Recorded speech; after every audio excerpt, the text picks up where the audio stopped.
முருகனுக்கு மயில் எப்படி வாகனமாக வந்ததுன்னு தெரியுமா? ஒரு தடவை வள்ளி தேவி மலைக்காட்டுல தனியா பூஜை செய்ய போறாங்க. அப்போ காட்டுல யாரும் தொந்தரவு பண்ணக்கூடாதுன்னு நினைச்சு மண்ணும் சந்தனமும் கலந்து ஒரு சிறிய பையனை உருவாக்குறாங்க. நான் பூஜை முடிக்கிற வரைக்கும் யாரையும் உள்ள விடக்கூடாதுன்னு சொல்லிட்டு அந்த பையனை காவலனாக நிறுத்திட்டு வள்ளி தேவி தியானத்துல உட்காராங்க. அப்போ அவங்க முருகப்பெருமான் வராரு வள்ளியை காண்பதற்கு.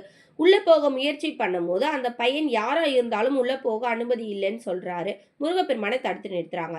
இதனால முருகனுக்கு கோபம் வருது. நான் யாருன்னு தெரியுமான்னு கேட்கிறார். அந்த பையன் அசையாமல் நிற்கிறான். கோபத்துல முருகப்பெருமான் அவரோட வேலால் அந்த பையனை வீழ்த்துகிறார். அதை பார்த்து தியானம் கலைந்து ஓடி வந்த வள்ளி தேவி, இவன் என் குழந்தை மாதிரி நான் உருவாக்கினேன் என்று சொல்லிட்டு ரொம்பவே அழுறாங்க. அப்ப மனம் உருகிய முருகப்பெருமான் தன் சேனைகளை கூப்பிட்டு, நீங்க நேரா போக முதல்ல உங்களுக்கு பார்வைக்கு கிடைக்கிற புனிதமான உயிரினத்தோட அடையாளத்தை அப்படியே கொண்டு வாருங்கன்னு சொல்றாங்க.